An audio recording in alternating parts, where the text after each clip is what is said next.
alleged and suspected to be possessing ulterior motives. Jinja City DPC Patience Namara entered the council chambers and ordered the 7 councillors to leave the city hall.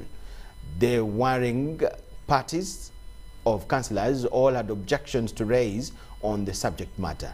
Jinja City Southern Mayor Nasser Ashraf said that disagreements are healthy in any debate, but he who raises the majority vote carries that day or wins the argument. Then we have the issue of standing committee. Over ayenda, over tayenda, we must vote. That one I want to assure you. Tulino kulonda before we normalize this. We don't want their mafialism in our council. I've gathered as a council to pass the budget. And in any case, the day of passing by approval of the budget, you don't have to bring in any other issue. Because budget is a very important tool. You all know that the community of Jinja, we are suffering. We cannot now collect even garbages because there are people who are not interested for service delivery. We are not refusing anything concerning the committee, but let them put it in the right forum. Today we have come to pass the budget, not the committee issue. So the council is above all. Committees, the standing committees which were put were wrongly elected. But we have tried to follow all the instructions according to Local Government Act. No councillor that comes into council, the first budget that we pass is never ours. It is a budget that has been passed on by the people who have been on before. The local revenue that is being accumulated in the year before is what is being budgeted on, and it has been laid out already. That was in Jinja, and a reporter there will give us a detailed report in our subsequent bulletins. But moving on, the Director General of the Presidential Initiative on Banana Industrial Development, Professor Florence Mulanga, has appealed to Uganda People's Defense Forces to partner with them to consume the products made out of the banana. Professor Mulanga made the appeal during the interface with the UPDF spokesperson, Brigadier General Flavia Biekwaso, at an exhibition of the products made out of bananas. Through our marketing arm, we invited the UPDF spokeslady to come and be exposed to our products as well as the mode of preparation. And that was the reason why she came here this morning. And I'm happy to say that she was quite impressed, particularly with the convenience with which these products can be prepared, given the nature of the job.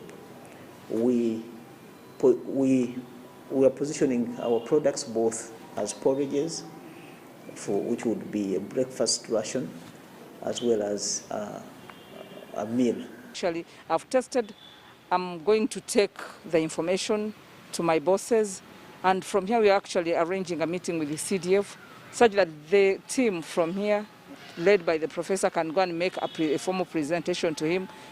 Yes, we are working actually, we want to see that we go into, this ends into a partnership. This ends into this initiative, the presidential initiative, working with the UPDF. You remember today in Uganda we have the concept of Bubu, Buy Uganda, Build Uganda. We have, this also goes a long way in satisfying the requirement of NDP3, where it says that the sole objective of NDP3 is having improved household incomes. So anything, in my opinion, anything that promotes this initiative on Matoko, with a lot of Matoko we have in Uganda, I think it's a welcome idea. And like I told them earlier on, from here, I'm going to do my part. Government of Uganda, through Ministry of Finance, has finalized the construction of a multi-purpose hall for general assemblies and examinations for candidate students at Nyamuranga High School in Rubanda district. The project cost 300 million shillings. While presiding over the handover ceremony of the project, State Minister for General Duties in the Ministry of Finance, Henry Musasizi Ariganyira, said that government will continue to invest in the education sector despite the current closure of schools due to COVID-19. The Ministry of Finance, in partnership with Rubanda District Local Government, contracted GESES Uganda Limited to work on the completion of a multi-purpose hall for general assemblies and examinations for candidate students, partial rehabilitation of 4 classrooms and construction of 2 VIP latrines at Nyaruhanga High School in Rubanda District in December last year. The 300 million shillings project has been completed and structures handed over to the school. And the water from the tap there, we use gravity. And they bring it here, so that you have the tap inside here. Yes. So let's educate our children. COVID is around us, but we walk. It's going, and our children will come back to school. I want to ask you, appeal to you, to look at the future with optimism. The chairperson, Board of Governors for Nyaruhanga High School, Godwin Kakama, told the minister that the school was in need of furniture since most of the chairs and tables were old and broken. Some little money, not much by the way, but if we could get some money for furniture, the renovation of the other classroom, then it would be okay. Rubanda District LC5 chairperson Stephen Kasiaba commended the Ministry of Finance for the work done at Nyaruhanga High School. He pledged support and called for unified efforts among the district leadership. Ask you before the people on behalf of the people of Rwanda, Honorable Minister, that you and Kakama, the Commissioner for Budget, we know we shall get a lot from you. And in my term of office, I pledge to support you, and I pledge to stand with you so that we can bring development in our society. The school head teacher, Robert Katebarire, applauded the contractor, GESES Uganda, for completing the construction project without any cases of shoddy work. and we are happy that as friends, we have done a good job for this school and for this community. At 40 years, Nyaruhanga High School is the oldest secondary school in Rubanda District. Government has embarked on fulfilling pledges in Luweero Triangle with those which was the center of the NRA operations that brought them into power in 1986 after a 5-year guerrilla bush war that left over. After the 5-year guerrilla bush war, top on the NRM development agenda for Luweero, the cradleland of the 5-year bush war, is to light all the districts in Luweero Triangle with hydropower extension of clean water to communities, industrializing the region to address unemployment issues and agitation for modern industrial commercial farming at a large scale, hence shifting from the traditional subsistence farming.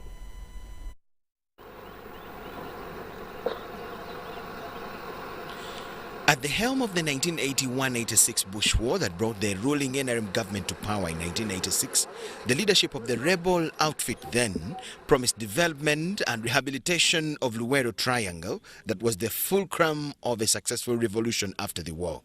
However, often funds have been released for the development of the once war-ravaged Luweero, but to a larger extent, the funds have hardly reached the intended beneficiaries, whose families contributed immensely human resource, food supplies and financial resources towards the NRM victory in 1986. But the lucky ones who have managed to benefit from the resources that have trickled down to the grassroots in the communities of Greater Luweero attribute their sincerity to the President and the State Minister for Higher Education, Dr. Jesse Muyingo, who have made the strides to turn around the living conditions of the people and extending services like health facilities and schools to communities. However, to the areas of Mpigi, Kakoni, Nakaseta, Busoke, Nawango, Kabulanaka, Bulami, and Zirowe in Luweero district that still lag behind. The ruling NRM top on its development agenda are planning to light those areas through the rural electrification program. So grateful to the government of Uganda and more especially our beloved Dr. Jesse Muyingo. Power has been extended to every part of this part of Bamnanika Alaze gange Museveni ge yampa gamukubyemu bwegata mwana naguma nava wali wangulu najja nasumulula wente yange nagitwala waliwo babakuba waliwo bajjako sente zaabwe tewali babanyaga masanyalaze tunywa ku binyogogo tuzzo tunyogoga soda tugenda tandika business zaffe ku makubo. Received electricity these days. Each and everybody is planning a development. Those of Voroding are planning. While efforts are geared at having the NRM pledges fulfilled, the lockdown on the education sector is likely to retard the academic standards in the region. However, Dr. Jesse Muyingo, who doubles as State Minister for Higher Education, established the Bamnanika Constituency Education Fund, through which over 11,000 students at various levels have benefited since 2011. By providing electricity and other development services in our area. I want to call upon Ugandans, I want to call upon my people who are in this area that have been serviced with electricity, take advantage of that electricity, start income-generating activities, create jobs, so that all this younger generation that is out of employment is able to be employed. At the moment, he is appealing to communities to adjust to learning via TVs and radio stations as government plans to reopen schools in November.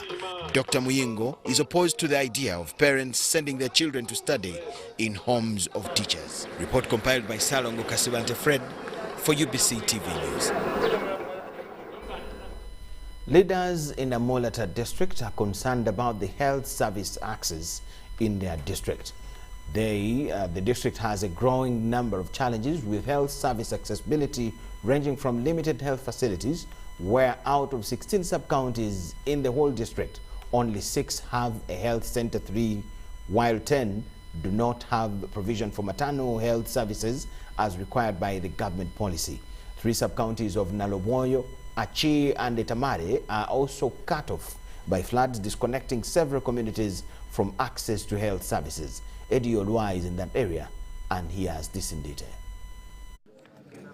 Reports indicate that over 336 deaths are registered per 100,000 live births in the country. Under the Sustainable Development Goal number 31, the target is to reduce maternal mortality ratio to less than 70 per 100,000 live births globally. However, in a Molata district, although no specific study has been carried out, leaders are worried that several mothers and children could be dying silently in the communities due to health service accessibility challenges. The policy requires every sub-county to have an health center 3 for better service delivery, but out of the 16 sub-counties, only 6 have health center 3s. 3 sub-counties of Naloboyo, Achi and Etam have also been completely cut off by floods. Besides all these challenges, the district also had no ambulance to respond to medical emergencies and referral cases except the one that was offered by MP Bitek.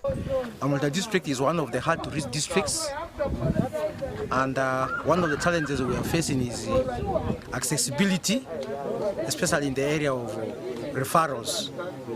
And the biggest challenge is about maternal child health issues, because this district has functional maternity centers, which are only 6. Have it and serve the people. In response to support the vulnerable patients, the woman MP of the district, Dr. Agnes Atimapea, procured the mobile clinic to support the health department in the district. They said access to the health facility is supposed to be 5,000 people to the nearest, say health center 2 or health center 3. But in this district, close to 13,800 people do not have access. That is the nearest that they can have. Meaning we are, I think we are less than 20 or 30% accessibility to the healthcare facility. While receiving the ambulance, the DHO, Dr. Simon Aliga, said the donation is timely and will also aid in the forthcoming polio vaccination. But the rest, we're just doing emergency deliveries, which is not really quite good because mothers have to move very far, and that is where the issue is. But also the marginalization of this district. The nearest hospital here is Amai, which I think is about 20, and Amai hospital is a private hospital. Now the nearest government hospital is Lira. This side is actually Kampala. People here prefer going to Kampala than going to Lira because of the bad roads. So the mobile clinic is an innovation to take healthcare services to the people. Averagely, Molata district delivers 100 mothers and 40 cesarean sections monthly at the only health center 4 in the entire district. Ediolwa, UBC News. Thank you so much, Ediolwa, for that update in that area. We thank you so much for watching, and at this point we'll take a short break. Please keep it with us. We have more in return.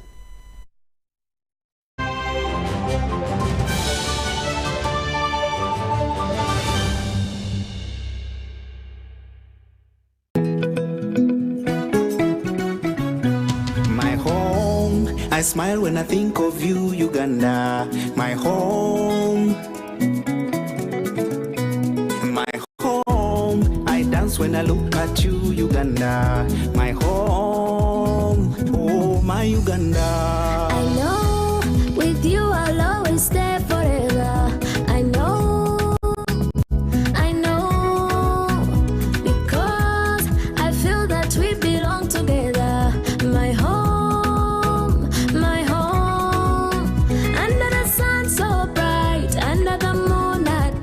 On my heart, mommy, oh my Uganda. Hey, mama. At MTN, we look forward to starting another exciting journey together to grow our home, Uganda.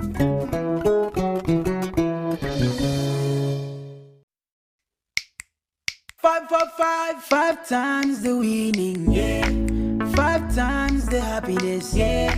5 times the luckiness, yeah. 5 for 5, oh yeah.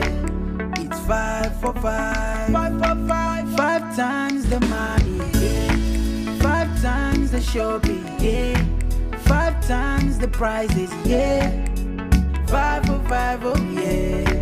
It's 5 for 5. 5 for 5. Win 100,000 Uganda shillings weekly in the 5 for 5 jackpot. Simply download the Sente mobile app. Click Sente on the go to open your account online. Transact 5 times or more using Sente mobile, Sente Visa, and Sente agent to stand a chance to win. The more you transact, the higher your chances of winning. So, participate in the 5 for 5 jackpot and win millions in daily and weekly prizes. The 5 for 5 jackpot is brought to you by Centenary Bank.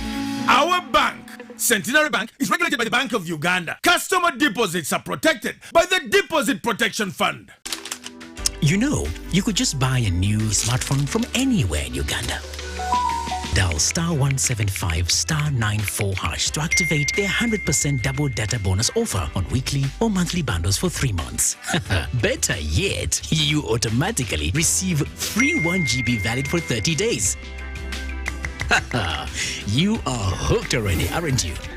Enjoy a 100% double data bonus from AIRTEL. Buy a smartphone from anywhere in Uganda and insert an AIRTEL SIM card. Dial *175 *94# to activate a 100% data bonus offer on weekly or monthly bundles. Valid for 3 months. Dial *175# and select your preferred bundle to activate a 100% data bonus offer on weekly or monthly bundles. Valid for 3 months. AIRTEL, the smartphone network. It's no secret that ICT makes learning easy. The strides made in our field couldn't be possible without it.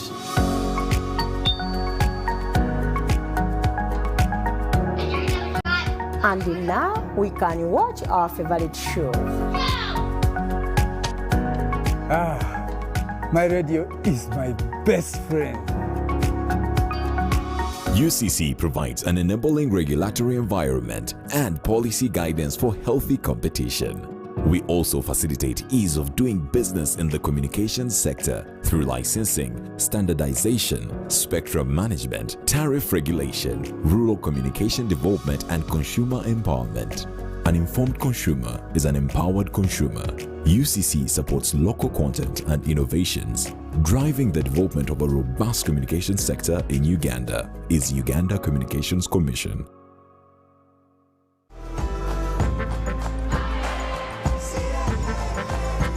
Uganda, today is a great day to work towards your dreams. Dial star 185 star 7 hash and select savings to save as low as 500 Ugandan shillings on regular savings or 250,000 Ugandan shillings for fixed deposits. AIRTEL Money Super Saver is powered by KCB Bank Uganda. AIRTEL Money, instant, secure, borderless. T's and C's apply.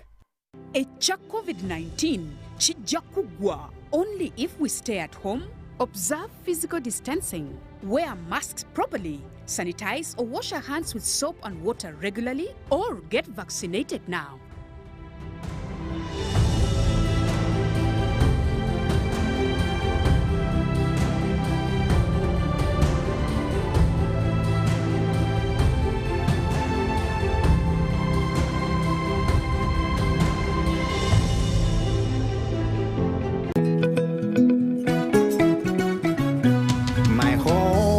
I smile when I think of you, Uganda, my home.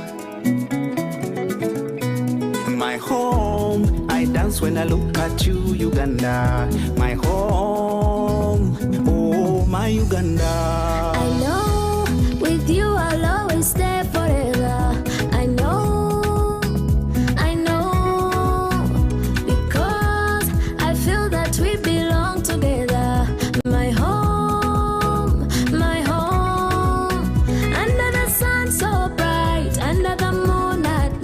On my heart, mommy, oh my Uganda.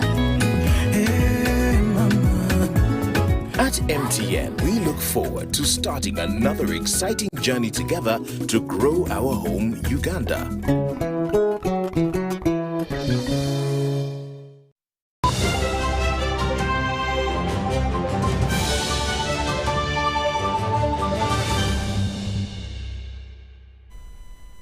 We now go international. UBC lifestyle news. Uganda is scaling up coronavirus vaccinations with the arrival of vaccination doses. But with many Ugandans still reluctant to get the shot, Ministry of Health has taken the unusual move of reaching out to people at bars and entertainment venues. The Ministry of Health says many people are avoiding hospitals and clinics, so it has partnered with beverage companies to set up the unusual vaccination site. An entertainment hub at night, now this bar has turned part of its parking lot into a vaccination center. And it has been easier for some to come here than to receive their jab from a health center. Feels familiar. Also, there's less waiting. Yeah. From what we've heard from everyone that's gone to the health centers, there's a really long line, and you could kill a whole day waiting. Yeah. Elsewhere, this rugby ground is also an inoculation center. It is one of 6 selected places that the government is using to drive the COVID-19 vaccination campaign. A young Winnie, a waitress at the ground's bar, is one of the many young people that have decided to get the job. Actually, I was fearing it at first. Today I got courage. I saw my manager vaccinating, all of them. So they just told me, you know what, this thing is not painful as they say. Uganda is currently scaling up its COVID-19 vaccination rollout with the arrival of more doses from Europe and the United States. The country has received over 5 million doses of AstraZeneca, Chinese Sinovac vaccine, Johnson & Johnson, Pfizer and Moderna. There is need by city authorities and district authorities to mobilize communities in a bid to ensure that uptake performance is improved, because we need to ensure that these vaccines are utilized on time.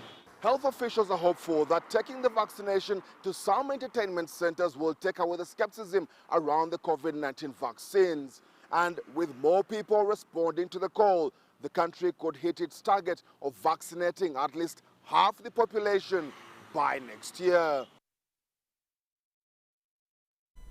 On September 21st, Sudanese authorities announced that they had thwarted an attempted coup. Civilian leaders assert that the incident is just another example of the urgent need for security sector reform Meanwhile, military leaders have suggested that civilian mismanagement of the economy provides fertile ground for attempts to overthrow the government.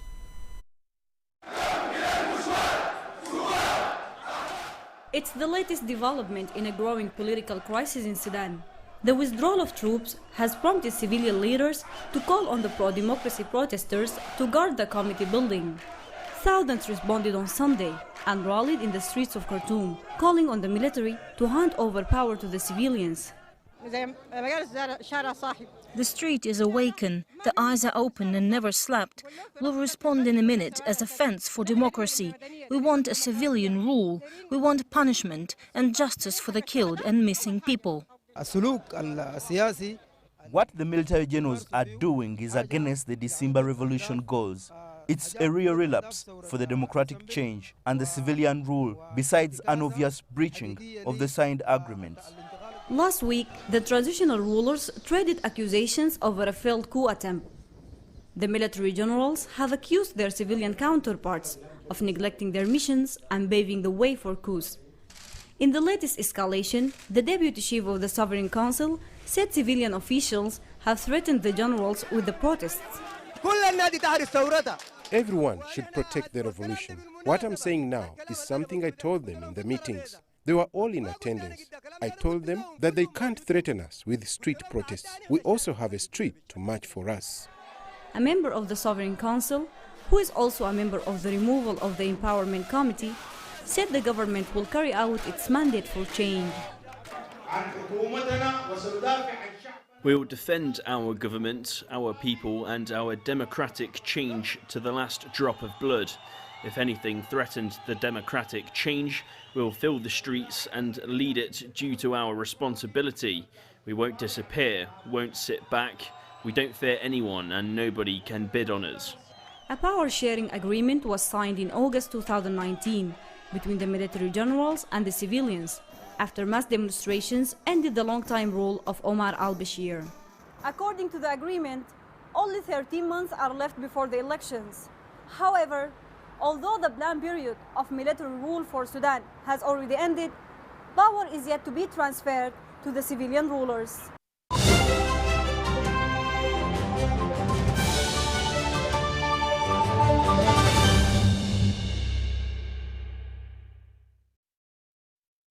UBC Lunchtime Sports News.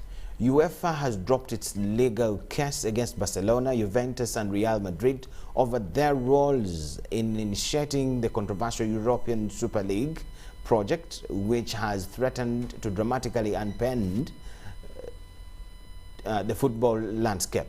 European football's governing body announced on Monday night that in the matter related to a potential violation of UEFA's legal framework in connection with the so-called Super League, the UEFA appeals body has declared today proceedings will null and void as if the proceedings had never been opened.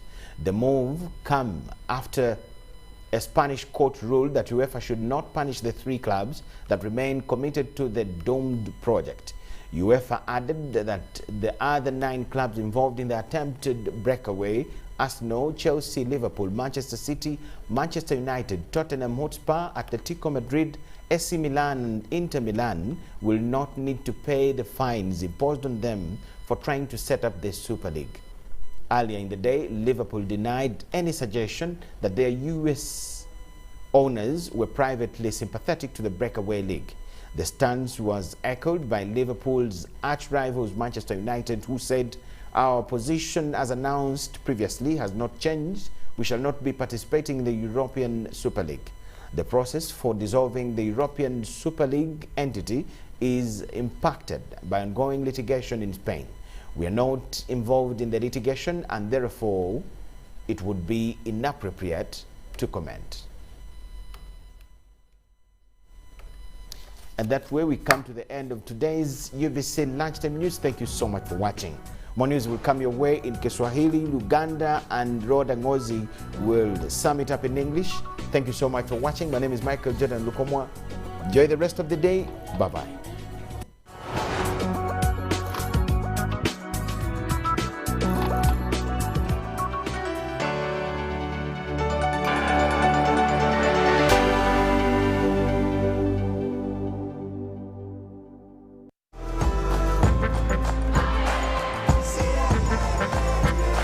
Uganda, today is a great day to work towards your dreams. Dial *185 *7# and select savings to save as low as